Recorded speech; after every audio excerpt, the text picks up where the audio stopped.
Bismillahirrahmanirrahim. Assalamu alaikum rahmatullahi wa barakatuh to all the viewers, whether you're tuned in today or you're watching the recording. Peace and blessings to everybody. We'll start. Everybody can keep their mics on mute except for the speaker and myself. And inshallah, hopefully no echoes, nothing. And the questions, you guys can either put them in the chat, or you guys can, if you want to speak up, you put it closer to the end when we finish talking. So we'll begin with Surah Fatiha. Bismillahir Rahmanir Rahim. Alhamdulillahi Rabbil Alameen. Ar-Rahmanir Rahim. Maliki Yawmiddin. Iyyaka na'budu wa iyyaka nasta'in. Ihdinas siratal mustaqim. Siratal ladzina an'amta 'alaihim ghayril maghdubi 'alaihim waladdallin. Ameen. So I hear a bit of an echo, but I think that should be in the recording. I think it might just be in your computer. You could hear me well though. Oh yeah, I hear you very well. Okay. I don't know. It might be my background noise a little bit. Okay, should be okay. So Bismillah, we'll begin. I just want to give a big thank you to our speaker first of all, because there is a power outage out in where he's at. But he charges up his devices ahead of time, and if there is any delay in the connection, or just bear with us. Inshallah, we'll try to make it as clear as possible. If the connection gets too bad, we might have to restart. But inshallah, it should go all smooth. So we'll begin with a quick introduction, and I'll let the speaker introduce himself. Before we move on to that, we just want to say the event is really just focused on the speaker's life, his past. And again, I always put this out there: we don't try to glorify no street life by any means, but we try to bring you people that's really lived through certain things. And I said this before when we interviewed Brother Rafiq from Jersey, who spent most of his life incarcerated in maximum security facilities. And now this event is a little more different. This is a little more gang related. The speaker has a history of being part of, I guess the Rolling 60 Crips, but also the Nation of Islam, and until he stumbled upon al-Islam. So we want to really have him shed his light on his story. And, we hope that from that, us, the youth, especially youth that are even younger than us, maybe in their early 20s coming up, you guys can kind of get an idea, and you can hear a first-hand account from somebody that spent decades living through something that you might be trying to pursue, whether it's anything related to the streets, from whatever you're trying to pursue in the streets. We want to before we try to show you the downsides of incarceration, and now we want to show you what it's like to actually go through being part of a gang or knowing people that's representing certain colors. So again, this is not like, we're not trying to show you like, okay, that was a horrible, now it's good. There is no perfection. We're all on different steps, on everybody's on their own step, on their own ladder. It's just, we just try to push positivity. A lot of the times we don't try to put an end to even gang life. We just try to make a more positive environment for the youth that are tapped in with us. So Ak, if you want to just introduce yourself, your name, maybe if you want to share your age, where you're at, and just a quick introduction about who you are today. Assalamu alaikum warahmatullahi wabarakatuh to everyone that's in here, and peace to all those who may not be Muslim that's joining. My name is Ali Sharif Muhammad. I'm from the Detroit, Michigan area. I'm actually from the city that's like what they consider a suburb, which we don't call it the suburbs, but it's called Inkster, Michigan. If you look it up, that's where Malcolm X had his home at for like 10 years.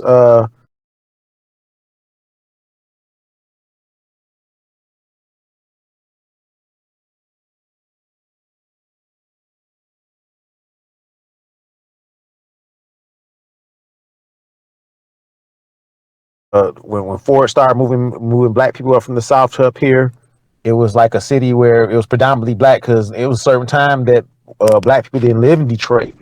They only stayed in a few places. Like they would stay in Inkster, which where I'm from. They would stay in Hamtramck, where everybody knows everybody. Either you're kin by blood or you kin by marriage.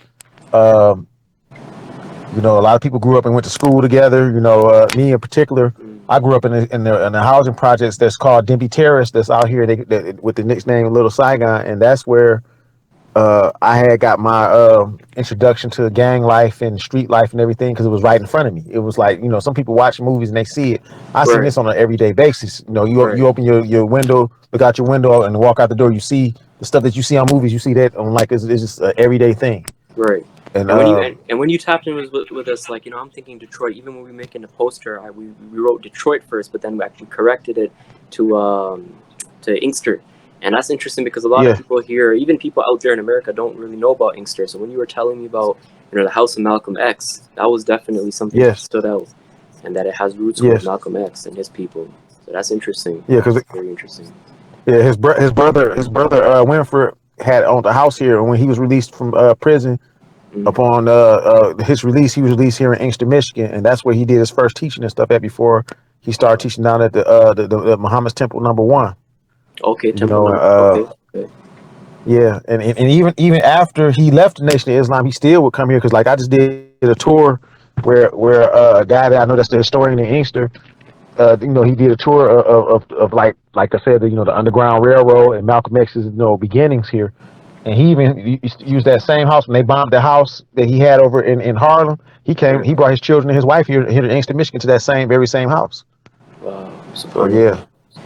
That's but yeah, interesting. Not to my cut you. Not dad, to my cut you. Sorry, not to cut you off. I think so. The brother must have having a little issues with the video. Sister Hunter, I wanted to ask if you could also record. That way we can even if the audio video is not too well, we at least have another one we can review. So if Sister Hunter, if you can record, I know it's last minute I'm asking you, but inshallah if you could, that would be great. Or if anybody else could record their screen, just send a message in the chat if you can, and we'll kind of before you share too much of your story. I just want to make sure that it's recorded nice. But Muslims still keep yours going, okay, and then if Sister Andrea could record her screen. yeah. Well, like I was saying though, my dad even knew Malcolm X. He said that as a child, they used to go over to his house and sit on the porch and talk to him for hours. He was that interesting. He was an interesting type of character that you would want to meet. And So you like said your like dad was like talking to Malcolm X personally, yeah? yeah, he was like probably around about, but you might as well say like 10 years old when he first met him, 9 or 10 years Okay, old. okay, And he said he knew him for his whole entire life, but from young adult life from that age to when he graduated high school, which was in 1962. That's when Malcolm X left. From living wow. here. My dad had known him that whole time. Wow, So subhanallah. So, so so the next recording started. So basically, I just want to, for anybody that's just tuning in now, maybe if we use this recording. So the brother Ali Sharif just introduced himself, where he's at in Michigan, in Inkster, and he was just shedding light on the Malcolm X's. I think he said one of his houses, or maybe his first house, was out there in Inkster, and that his father used to even deal with Malcolm X personally. So there's a lot of history. And like you were talking about, like your ancestor who was like a abolitionist, or you said he was like he helped free some slaves. yeah, he's an abolitionist. Yes. Okay, interesting. So, Ak, you already introduced yourself, who you are today, but do you want to maybe just slightly go into when you were coming up? You already kind of already shed Oh light on yeah, it, yeah, yeah, but when you yeah, were coming up, yeah. and I think it's a Baby Saigon or whatever your hood was, what type of things did you see, and how you got introduced to street life? You can just get into that. Like I said, that when I first came moved, because I moved out of the neighborhood for like approximately almost 2 years, and before that, this is before drugs had hit. They weren't selling drugs in the projects when I first stayed, so it was more like a what you call like a townhouse type thing. And when I moved back, it was the straight up projects. I'm saying like you seen people selling drugs in front of your house. It was so bad on the street that I stayed on that they were running like selling drugs to people that were on drugs badly, like, and they were selling it like they were running it like a McDonald's drive-through. Cars was coming in, and then you had people running up to serve these customers at their cars, and they would ride right back out. It got so bad to where the feds came through and they blocked off the streets, which is still blocked off to this day. So it's one way in and one way out in that neighborhood. And I actually stay like a block and a half away from those projects that I grew up at. I say currently it still has its moment, but it's not as bad as it was when I was coming up. When I was coming up, it was a everyday thing. From gang banging to drug slanging to you name it, it was there. And Right. like I said, coming up, like I said, me having the father that I had, because my father was an ex-Black Panther. I was always conscious about a lot of things, especially like being proud and black, and trying to do the right thing. But then when you got your friends and your cousins that are in front of you, that are in the street life, and they're your influence, and they're your same age, you kind of want to be a part of the in crowd, which that's what I thought I wanted to be a part of. And that's how I became a Crip. Like first, it wasn't necessarily a Crip at first, you know what I'm saying? So it was like basically what how it first started out. we had a gang which was called like it was called SPD, which was the acronym was Saigon Posse Down. That was a gang that me and my some of my contemporaries had started because it was the other gangs that were in our area, and they didn't let us be a part of it because they said we were young. So we started up that gang, and right around about the time I started that gang, I ran into a Roller 60 Crip that had moved here from Los Angeles, and he was staying in another project that stays not too far away from where I grew up at, which it was called they call it Garden Block or Lamont Gardens. And he approached me at school because of course I love to wear blue. That was always my favorite color. You know, when he approached me, he said, "Hey, you know, I see you out here. You know, I see you doing your thing, and I respect you. You know, I see you holding your own. Have you ever been in a Crip?" I said, "Well, what's that?" I said, what I saw. You know, at the time, Colors had just came out, so you know, this is a movie that Ice-T was on. Now he wasn't in the movie, but he had did the song to the soundtrack, and they had Crips and Bloods in there, and and uh. And then when I said you might the ones who wear blue, I said yeah. I said I like their style, I like how they rock. You know because it was a part of that type of thing. I was already into it, so it kind of I was already impressed by him saying who he was, and he said I said well, what I gotta do? I gotta get jumped in. He said no, you ain't gotta get jumped in. I said I seen you fight already. I don't want to jump you in. He said that will defeat the purpose. He's like if I get to beating up on you, you might not like me. He said I want you to be my friend, and we got cool, and just so happened he had already tapped in some of my homies that was from the other projects that I'm talking about that was not too far away from me. Even though that was a rival hood, I still had partners and cousins that stayed over in that hood, so I used to be able to go over there where other people couldn't. Right. You know, And Doc, like you was talking and as a about the matter of fact, culture. Right, sorry. You're talking about the culture and you're talking about that influenced you and also when it came with the colors and that was another preference. But I guess one idea like one ideology you're kind of shedding light on is the idea of brotherhood, right? And I think you're about to go into right, that anyways, but even when we did our live, you kind of went into how you had other areas around you that you weren't even cool with, but when you guys went under the umbrella of Rolling 60s, you guys became like brothers.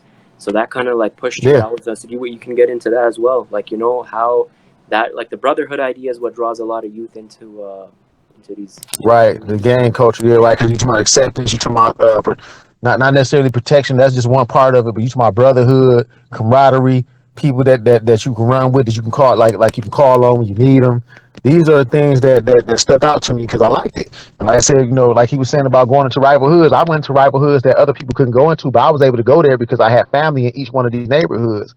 And around about the same time when it started to spread, I started going to because they even had a little spot because they got the city Compton in California, but they got a little neighborhood that's called it's called Dartmouth Square, but they call it Little Compton. I was going over there where other people couldn't go over there. It was dangerous for people to go over there because they could possibly be killed, and I was still able to go over there. But then my cousin was banging under the same Crip flag, and it brought me into the friendship of people who I probably would have been friends before had they not known who my cousin was. And it Right, was like that. And to this day, I still see a lot of these guys, and a lot of us are getting older because me, I'm 47 now. It's like I still got some type of solidarity with those people because I never had an issue with them. right, You know what I'm saying? So it was definitely something interesting, and I knew it was kind of dangerous when it wasn't necessarily dangerous in my city, and it actually kind of was because I lost a couple of homies at the beginning of it when we right. started banging because people didn't want to accept it. Oh, that's California, gang, and we are our own gangs. And one of my friends, this guy we used to call Playboy, got killed. He was the first one person I know to get killed, and Mhm.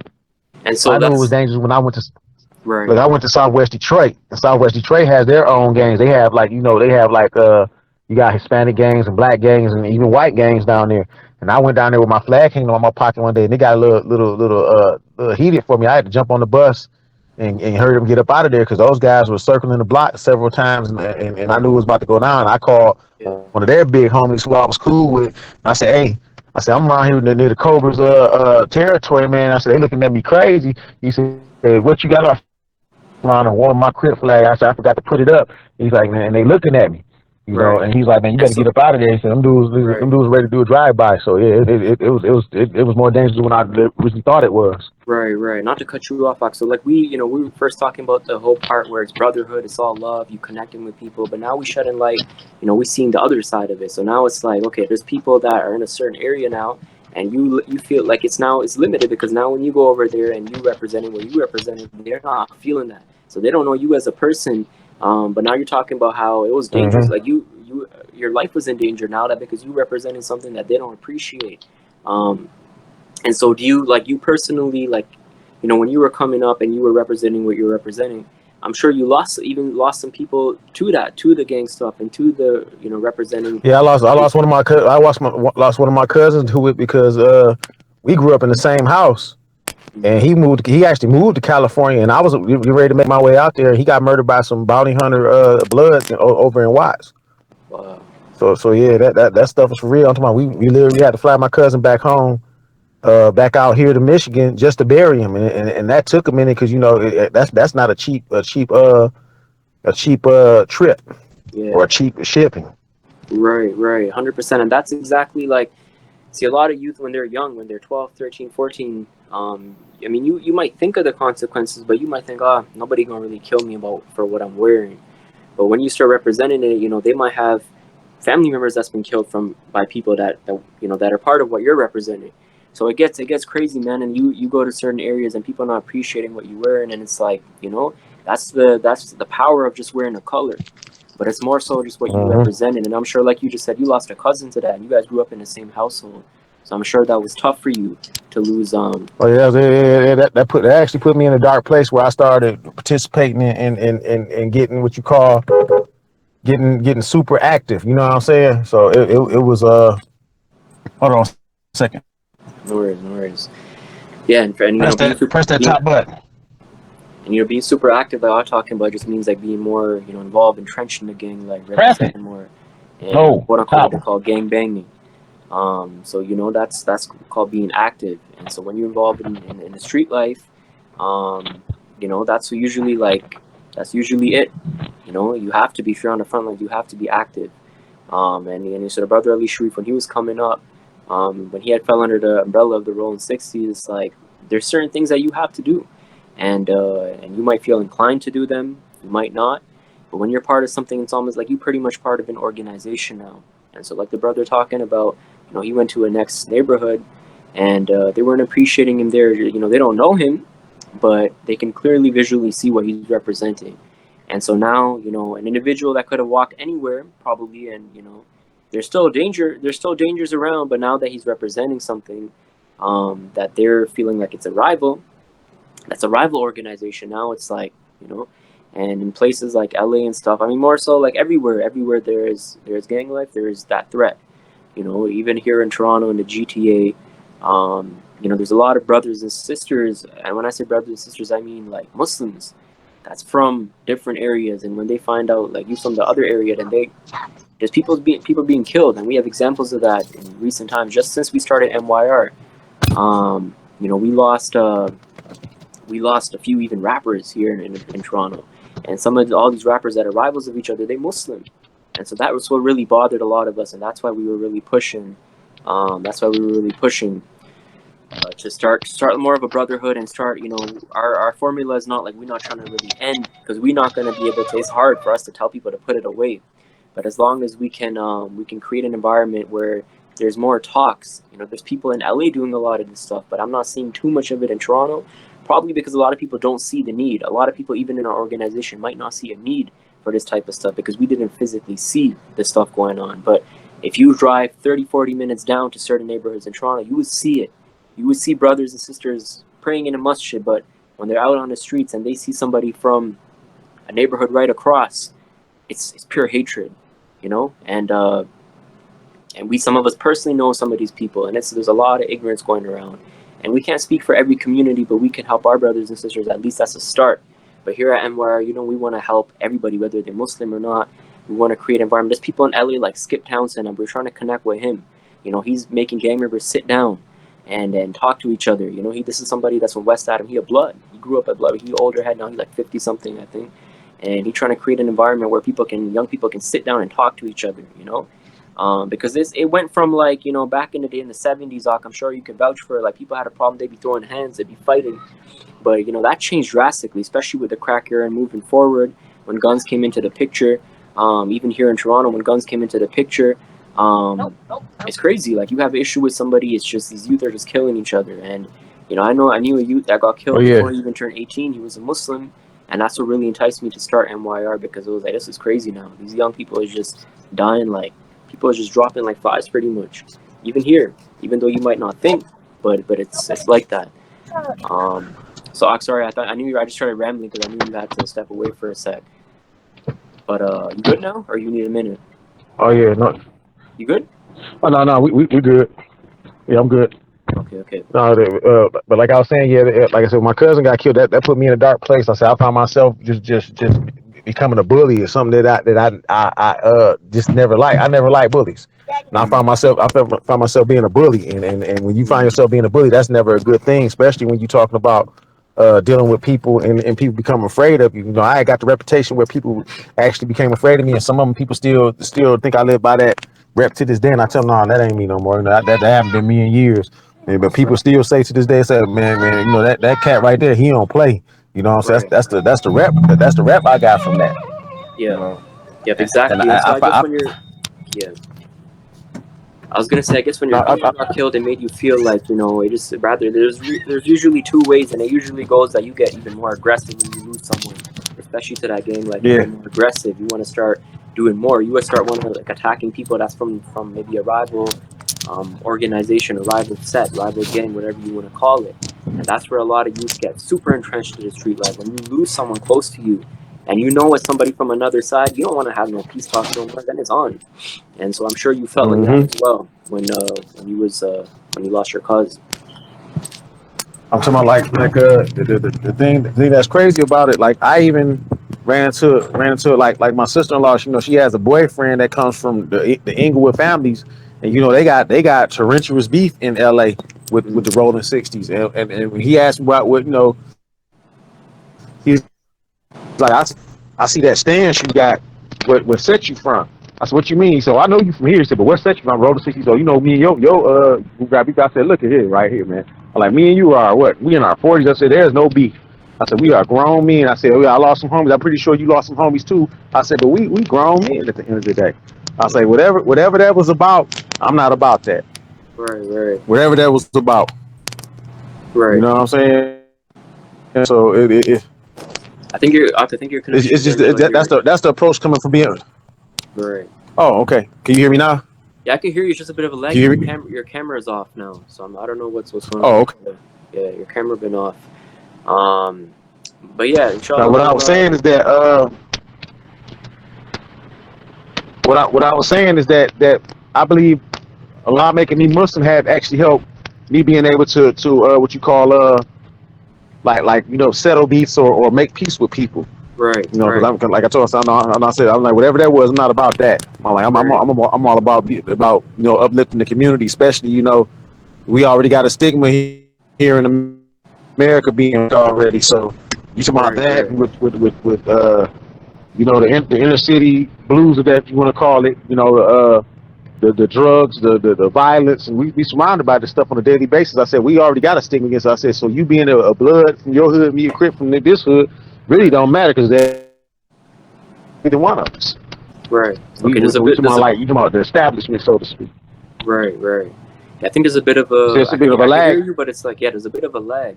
But inshallah, we'll move on because you're already getting Okay. into it. So we'll move on to the next part, which is how you stumbled across the NOI. You want to maybe get into how you discovered the Nation of Islam, and what your experience was like, and just briefly, just get. We don't want to get too much into the NOI, but you can shed some light on that. When I got into the NOI, I hope this is coming through very clear. I was in the search. This is the one I was in tails ends with of wanting to be in the street and gang banging. I was really tired of it, so I was like at the point where I said, you know what, I want to do something different. And I already had looked up to Malcolm X and Muhammad Ali, growing up. And see, at the time, I didn't know the difference between Nation of Islam and Al Islam. Didn't know there was a difference. And I had came across some brothers who some of them I went to school with. They had joined the Nation of Islam over there with Farrakhan, but you see that the Nation of Islam, unlike what people would know, are splintered groups too, because they got different fractions. They got the New Nation of Islam, you got the United Nation of Islam, you got the Original Nation of Islam, you got the Lost Found Nation of Islam. So it's several fractions, and all of them are claiming to have the original teachings of Elijah Muhammad. And it's crazy because I joined a few of those fractions. You know, the New Nation of Islam was my first introduction to that.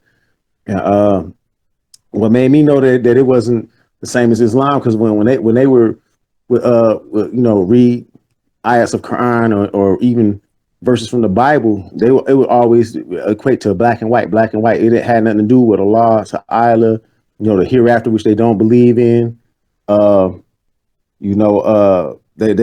were committing shirk. It was that's what it basically is, shirk. So as I got on into it, and I tried to grip the teachings, but as I was reading, I said, "Well, this ain't what that say right there. This say this right here. Oh no, that's just metaphorical, or that's allegorical. That's the terms they would use when they would talk about, the different ayats and things of that nature." Right, right. And so what's interesting was when I talked to you, I mean, I read the autobiography of Malcolm X, and so I really got more knowledgeable on the NOI, but same ways I'm thinking like, okay, maybe there's 2, 3, but you saying there's a lot of versions of even the NOI. So it's not like it's just on the one page. It's like, many different fractions. Yes, fractions and splintered groups. Yes, sir. Right, right. So I spent about 5 years between those different groups. Okay, and that's what I was going to ask. Is like how long you was in the NOI for? Yes, I spent about, I say from 1996 to 2001 was about the time I spent there. But then I had ran across some Muslims that was in Al Islam. Some of them I had knew already. Like I said, they were family members. Some of them were people that I had made friends with along the way. Some of them I had met by working with them. But it was like I had to ask them questions about, okay, you say that this group right here are not, they're not really practicing Islam, but what do we practice over here? They over there making salat and dedicating themselves to Allah and trying to perfect their deen and things of that nature. But over here, you saying that that's not necessary for this time. I'm like, come on now. That I say either is this or is that. Right. You know what I'm saying? And that's interesting because I remember even like, I guess, a couple of decades ago, that wasn't a thing. Fasting or salah wasn't a thing for that organization. But now you're saying like they be praying salah, they be doing everything. So there's a lot of confusion. There's a lot of brothers and sisters that are part of that organization, and they saying like, this is Islam, like different than Sunni Islam, So that's a confusion that's interesting because you got a lot of rappers like you hear, oh, so and so Muslim. I'm not going to name them, but there's a lot of people in the rap industry that claim that they under the fold of Islam. But when you really when you find out later through maybe their posts or whatever they're talking about, they're actually part of the NOI. And so that's a big thing, especially in the States. I don't know if we out here in Canada, I don't know. They probably I don't think they even got a temple out here. But they be making waves in Toronto. But in the States, for the brothers and sisters out there's a lot of confusion, especially within the African American community. You have a lot of brothers and sisters that are entrenched in the NOI life, and they be saying that this is Islam. This is it's no different, but you have to be very careful, especially when this organization is claiming that Allah came in the human form, Astaghfirullah, and you talking about Farrar Muhammad? Yeah, that right there. And it was actually confusing because when I first saw the picture of Farrar Muhammad, I said he was like an Arab or a white guy. So I'm like, which one? I said, you saying that's Allah? I'm like, yeah, okay. Yeah, there's a lot. I think your video off again, but it's yeah, I don't know what's going on with it. But yeah, inshallah, I actually had turned it off myself. Oh, okay. We could yeah, it's up to you, bro. It's up to you. Like for the, I guess just for the sake of the recording, I'm gonna keep mine on. Oh yeah. But yeah, so that's interesting that you were part of that. So what age were you exactly when you started questioning like is this Islam? How did you and maybe shed light on how you even discovered like Sunni Islam, like or whatever you want to call it. Like I said, I knew about Al Islam before, but see, I didn't know there was a difference between the Nation of Islam and Al Islam until I got into the Nation of Islam. Because like I was 22 when I joined the Nation of Islam, and I was about 27 when I got ready to start practicing the sunnah. I was about 27 years old because I was already like, man, it was a lot of what you call internal turmoil that was going there. A lot of underhanded stuff it was just some stuff that was going on that I just didn't agree with, so I parted ways. And Right, and I Allah think had that's the put, interesting thing because a lot of individuals, especially in the 80s and 90s, could probably vouch for the fact that this organization that we just spoke about briefly, it did help clean up a lot of people, bring them off the yeah, streets. yes, it So did. that's what really interested people to join it. Even people like Malcolm. If you really study who he was before he had joined the NOI, he was a totally different person, involved in a lot of negative stuff. But when he joined the nation, then it became a thing where he cleaned up, and so he felt like that really helped him revive himself through being under Elijah Muhammad. And so it's interesting. And for any brothers, for any people that's watching this as part of the NOI, later the recording or whatever, we not down, like, we not bashing nothing, and we always open to have talks with people. But we always encourage people to find al haq and really research what Islam is, because like the brother said, there's a lot of shit going on in these organizations, and it's sad. It's sad that we got brothers and sisters and cousins and people like that as part of these organizations. It's not just the NOI. There's a few of them, you know. Oh, you talking Um, about like the Ahmadiyya movement? even that. Yeah, And we got a lot of maybe even people that's five talented that percenters. maybe, The 5%ers are a spinoff from the Nation of Islam. yeah. See, So see, the I knew speaker about event, see, I knew about. I was about to say I knew about the 5%ers yeah, just being in the street because a lot of them guys are street guys. And if yeah, you ever read anything about the Jamaica Supreme Team and guys like that in the 80s, and where right, they started back in the 60s because Clarence 13X had left or was kicked okay, out of the Nation of Islam. He started his own fraction, but see, he had did something different. He had mixed it with black, white, Hispanic, and they started calling themselves they call themselves today. They call themselves the nations of the gods on the earth. That's what they call themselves. right, and that's see, some of the brothers and sisters might know about that because the speaker event we had before this with Rafi, he was a 5%er until he was like 16. So he was in the 5% Nation in Jersey. So even out there they had Bloods and Crips, but they also had the 5% Nation. So Mm-hmm. that's interesting. So then, but like, how did you stumble across Islam? Did you have some friends that were teaching you about it, or how did you Well, come about it? actually, I can go back a little bit further than that. But about the same time I started gang banging, I was learning about Al Islam in school, so that was my first point of contact with Al Islam. Like if anybody is familiar with the TV show that was called Roots, that was written by Alex Haley, at the beginning of it, they talked about the Ashanti tribe that had came from Africa that were enslaved and they were Muslim. And they at the beginning of Roots, they were saying Assalamu alaikum on there.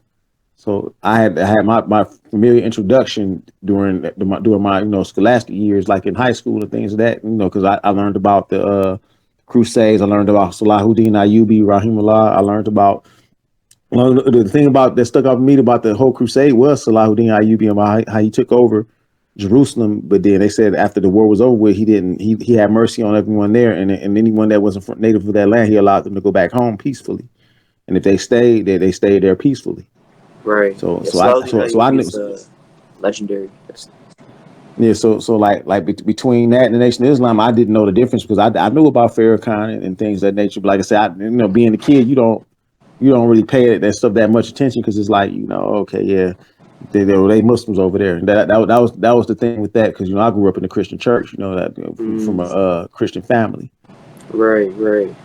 And so that's something we didn't really shed light on. But I guess when you were coming up, you were actually Christian before you joined the NOI.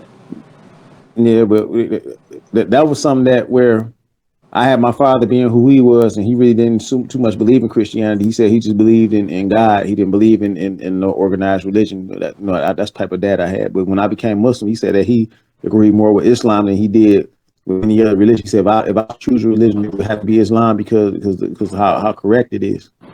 Wow, subhanallah, that's interesting hearing that. That's coming from a Christian. And that's interesting. And I think it's also dope. Like, you from where Malcolm X was from, and it sounds like your story kind of similar to his, in the Yeah, sense yeah, that when it you, has a lot of similarities. The only thing about it, I just yeah, never went to jail.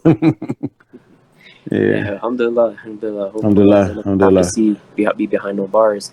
But I think it's very interesting because it sounds like when you had come to Al Islam, like you can call it Orthodox Islam or whatever, you really saw that it was kind of the formula to help draw Oh people yeah. away from the streets and give them a more peaceful life and give them more brotherhood. Even though you had a lot of brotherhood going on in the NOI, but like you said, there was bits and pieces that you were seeing that were like completely just off. And so when you had come Yeah. to Islam, do you feel like you want to shed light on how that kind of changed your life, like coming to Sunni Islam? How Man, did that? that actually opened the world up to me because I started meeting Muslims from all over the world, and I really truly saw brotherhood and like different. It didn't matter what country you came from. It didn't matter what language you spoke. When you were in Salat, everybody was on the same page, and then you want to talk about as far as like understanding. I was talking to a sheikh that was from Yemen. He didn't speak a lick of English, but I kind of was embarrassed like how I came in there because I came in there dressed like a street dude one day, and he said, "Hey, don't be embarrassed about yourself." He said because he said your iman resides here. That's what he said in short, but he was saying it in his language, and he pointed to my heart, and I understood him, and it was like wow. And I heard that from another a couple of other Muslims, and like one of the brothers who I came up under who used to be uh, uh, the leader of the Black Panther Party. He was formerly known as H. Rap Brown. They call him Imam Jamil Alameen. That's the brother that we're asking for his freedom because he's a political prisoner. Because Right. of that fact. And I'm talking about this. I know this brother by name and face, and he knows me the same way. And what's crazy about that is that when my dad was in the Black Panther Party, he knew the brother before he Mm. became Muslim. Yeah, I'd be see out here. It's interesting when we connect with Americans because there's a lot of the stuff that we don't know too much about. I didn't even know. I'm surprised I didn't even know about Imam Jamil. I don't even know his full name, Jamil Al-Amin. But now Right. that we connected with you and we connected with brothers from Jersey and all that, I be seeing his pictures all the time. I'm kind of like researching who he was and what an impact he made on people and specifically Yeah. Muslims. For Okay, you holding it. for Okay. anybody who hasn't seen this book, this is the book called Revolution by the Book. This is a book that he wrote about 20 plus years ago. But this book is very informative and it contains nothing but Sunnah and Deen in there. Mm. So I'm like Yeah, this this is the brother right there.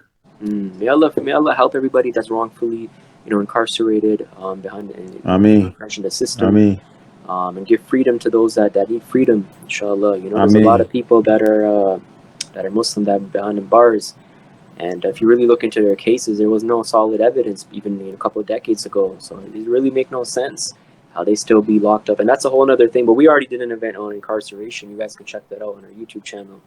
Um, but yeah, so inshallah. So another thing, I guess, we'll talk maybe for 10 more minutes, and then we'll open it up for I have a questions. question. Okay, go ahead. Go ahead.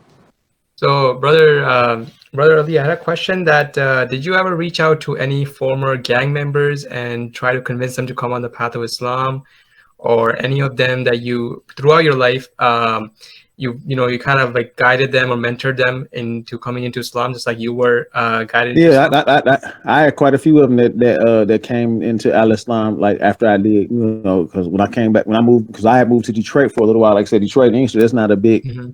it's not a big distance, So I stayed in Detroit for about 15 years.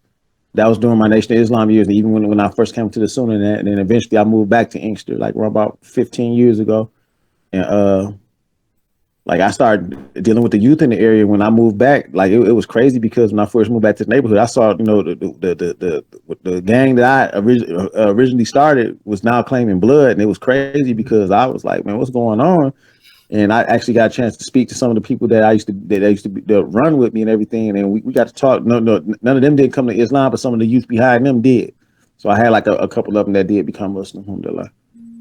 So what motivated them to what motivated them to be in the gang life, and then what motivated them after to leave the gang life for the sake of Islam? I'm thinking that like some of their like I know a story of one of the guys. He had grew up with parents that both on drugs, and he didn't have money growing up, and he wanted to take care of his siblings, so he still run the streets and got into a gang and sold Mm-hmm. drugs. And he said that was his motivation for wanting to get into a gang because he wanted to be able to take care of his family, and that's the only way he knew how to do it. And when I started doing a mentoring program out here, he said he looked up to me. He said, man, he was like, because he saw me making salat one day, Mm-hmm. he's like, hey, I seen you over there. What was that you was doing? I said, I was praying, man. We call it salat in Arabic. And he said, I'm interested in that, and I gave him some books. And I just told him, I said, hey, man, the one thing about this is that this is not for the faint at heart. And this is not something that you play with. I'm like, if you do it wholeheartedly and ask Allah for guidance, and if you're having trouble, I said the best way to deal with fitna, is that you have to leave it on the salat, that like I do. I said, I take it to salat and I leave it there. I don't go around, I'm moping around, oh my God, this is the end of the world. No, you leave your troubles with Allah, and Allah will take care of it, inshallah. Not necessarily in the time that you want it to be done, but it'll get taken care of when Allah is ready for it to be done. Whenever Allah wills it. So I guess the main question it comes down to is that we know there's problems within the youth where they have some family issues, they have financial issues that motivates them going to to gangs and selling drugs and all that. There's no real solution, but what do you think, just from the Islam point of view, like can we mitigate that situation? How can we bring it down where they're motivated to, like, how do we change the whole perspective of that? Do you have any ideas on that? Yeah, I got some ideas. I think one of the things you got to do, you got to treat, like, you can't treat them like they're the scum of the earth. And I think that's where a lot of people that are like, it never been in that position. They frown up on people that go, they live those type of lifestyles and they don't understand it.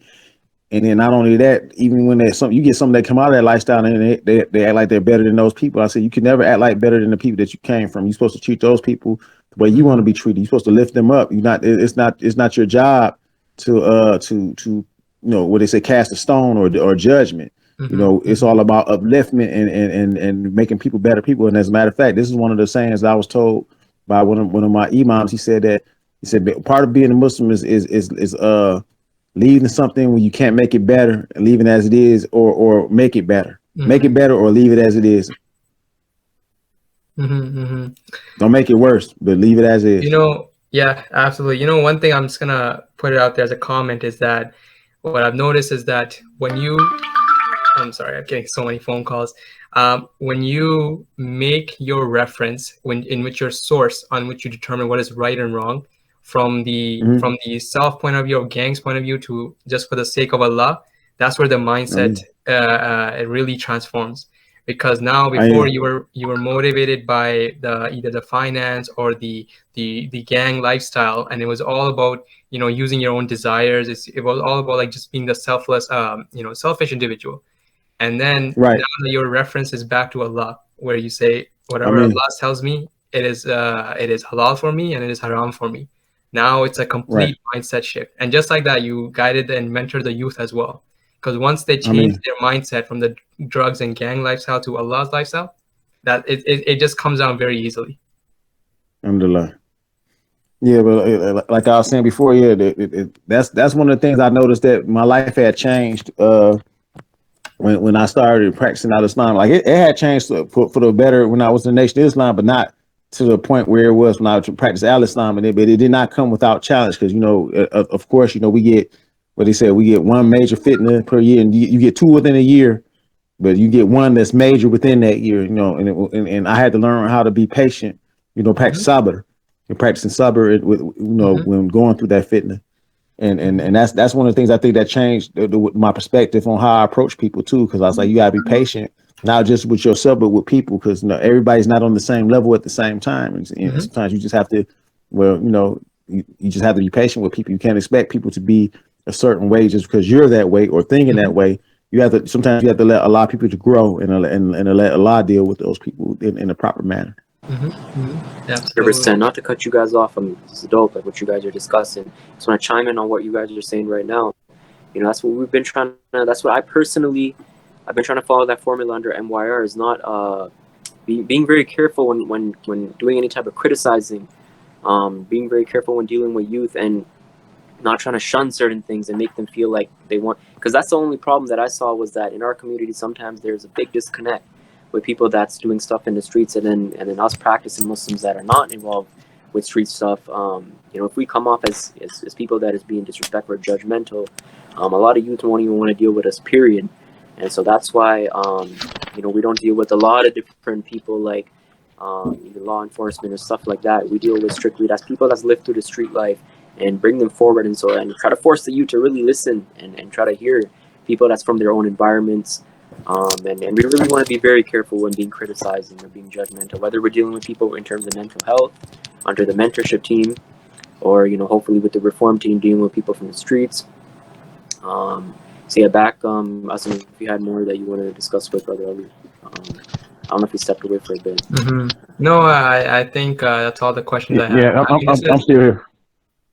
this is a big discussion on the youth and racism, and it's Malcolm X. Like, I know you're a big fan of Malcolm X. I'm a big fan of Malcolm X myself. The way he really transformed the mindset and how he took the leadership of the people is phenomenal. Alhamdulillah. That is something that that's one of my favorite role models. There's no one else can. Oh yeah, yeah. Definitely. I think had Malcolm X, he left a major impact on people, even though his time at the dean was very short, like it's like a year and a half or something like that. But it was like that year and a half that he impacted. He was already impactful when he was in the Nation of Islam. But I said when he came to Al Islam, he was really an impact, and I think had a lot allowed him not allow him to become Shaheed. A lot of more people I believe would have became Muslim if he would have still been here.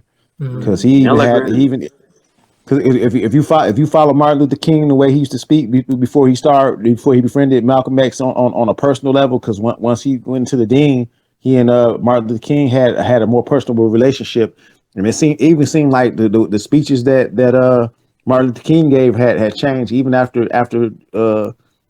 he died. It changed. It was like it was more of a we need our freedom now. We don't just want to march for our freedom. We want our freedom now. We deserve rights as human beings, and we're not asking. Right. This is a huge conversation on its own. Mela Grant, Brother Al-Hajj Malik Al-Shabazz, Jannat al-Firdaus. And that's what you said, Akhlaq. That's interesting. I actually probably discovered that recently through maybe a speech by Farrakhan, actually, where he was talking about how we even over here as youth, we learn about Martin Luther King a lot. And I'm sure everybody here knows that, both Martin Luther King and Malcolm X had very different roots on how they dealt with racism in the society, where Malcolm was taking a more aggressive approach, and Martin Luther was trying to be more inclusive and bring everybody together. But one thing we don't learn in our schools is that in our school system over here is the speeches that Martin Luther King, like you said, he was giving more speeches, being a little more firm, being a little more aggressive. But the only speeches we really hear about over here is "I Have a Dream" speech. But you don't really hear about all the speeches where he's talking more, like he's shedding light on exposing the racist system, exposing the flaws of the system. He has some very solid speeches that are very aggressive, even just as aggressive as Malcolm X's. So it's they don't be teaching us those. And I noticed that. No, they don't. It's crazy because I asked. Sorry, I think your voice cut out. That I had not listened to it in full, and it was like, man, I was like, he was almost. I said from the last few speeches I saw him before his demise, it sounded like Martin Luther King was teetering on becoming Muslim the way he was talking. Well, I don't know about his fate, but like you said, yeah, he was getting more aggressive about it. I'm not aggressive, but I mean in a good way. Like he was getting more firm. Right.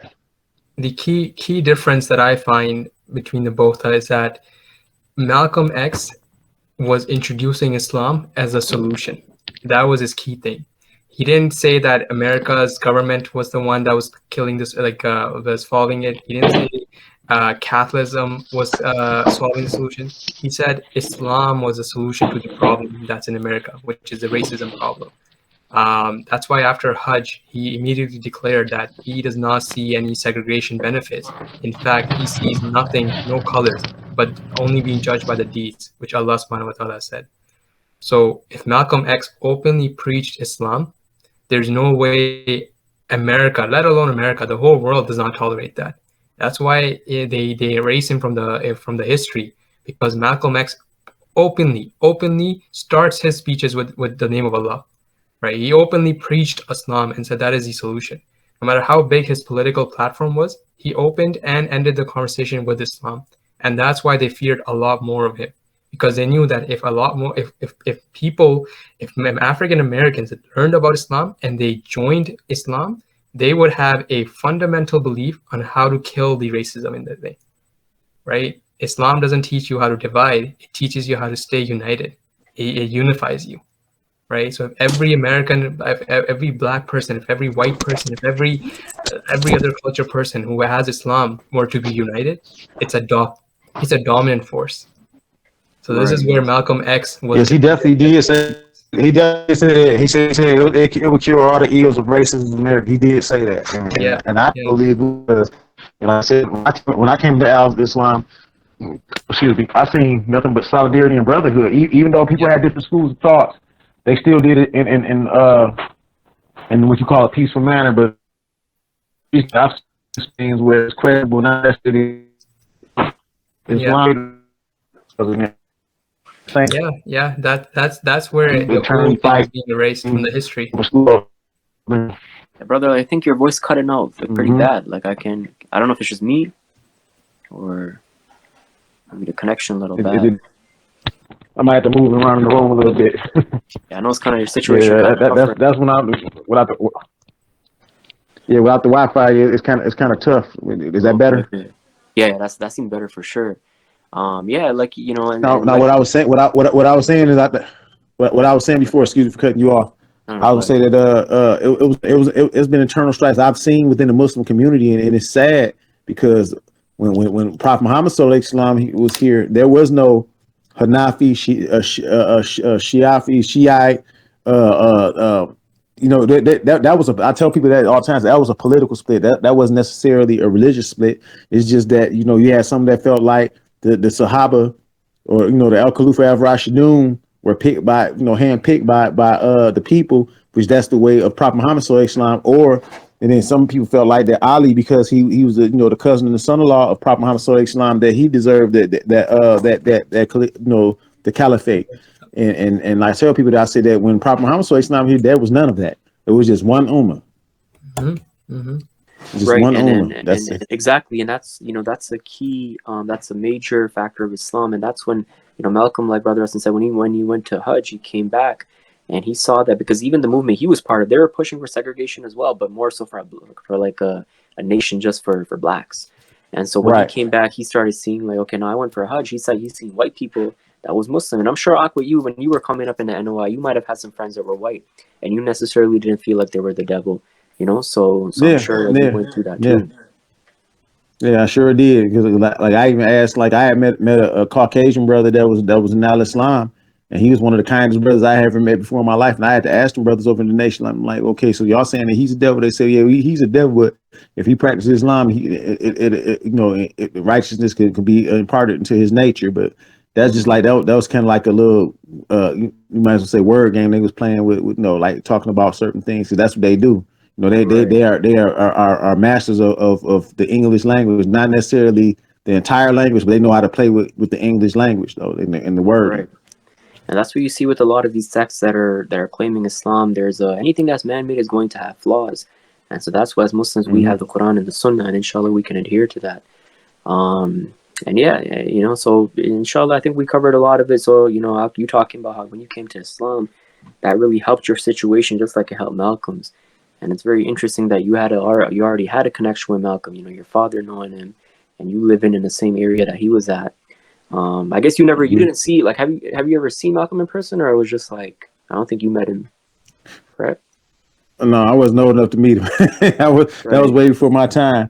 He passed away in I think 1965. No, but the reason why I had an introduction because during Black History Month they would talk about Malcolm X, and I would hear my dad admired Malcolm X, so I heard a lot about him growing up, and he even had the autobiography of Malcolm X sitting in his home because that was one of his favorite books. Right. So I was late on that. I just read that last year when the pandemic started, but I'm glad I finally did. Look, check this out. When I left the Nation of Islam alone, because first my dad was like, he was cool with me being in there, but then when I started talking about the racism stuff, he was like, hey, that ain't right. You ain't supposed to talk about people. But what about the white people that's in our family?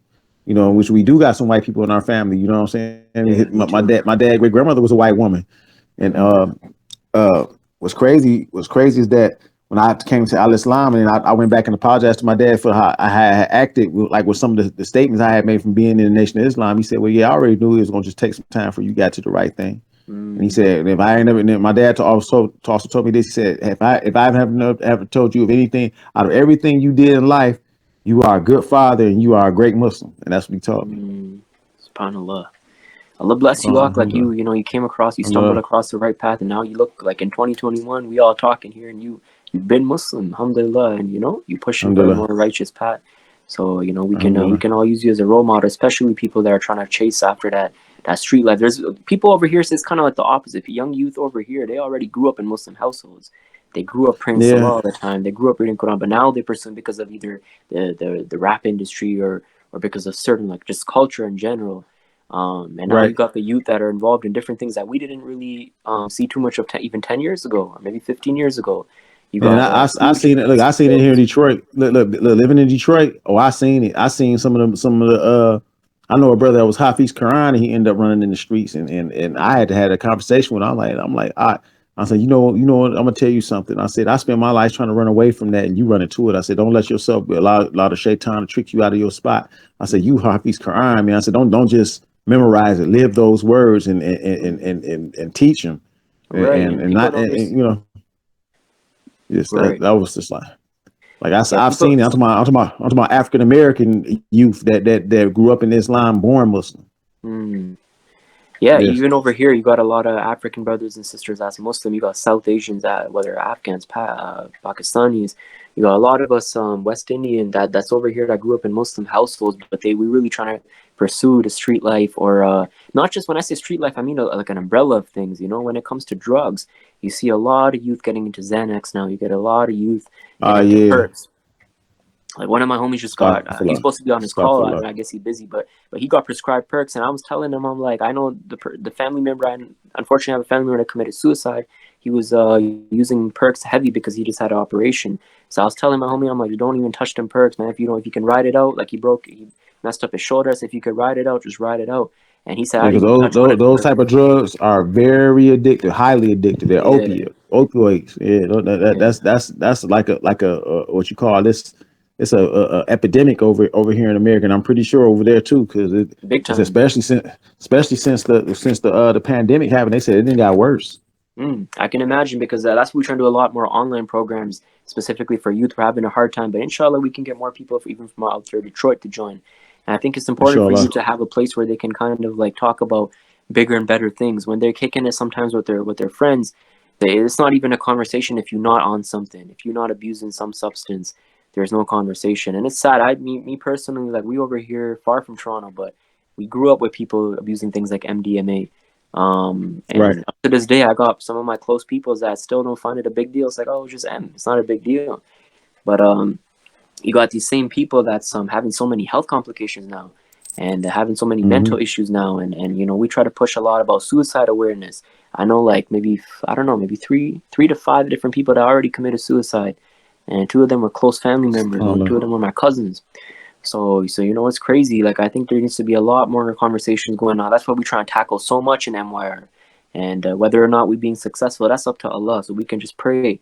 But alhamdulillah, the brothers and sisters that's even on this call, like, they're grinding. They're really grinding. Inshallah, we go make an effort. If it takes a year, 2 years, 3 years, 5 years, even if we can change the narrative for, let's say, 10 to 30 people, I think it'll be a big difference.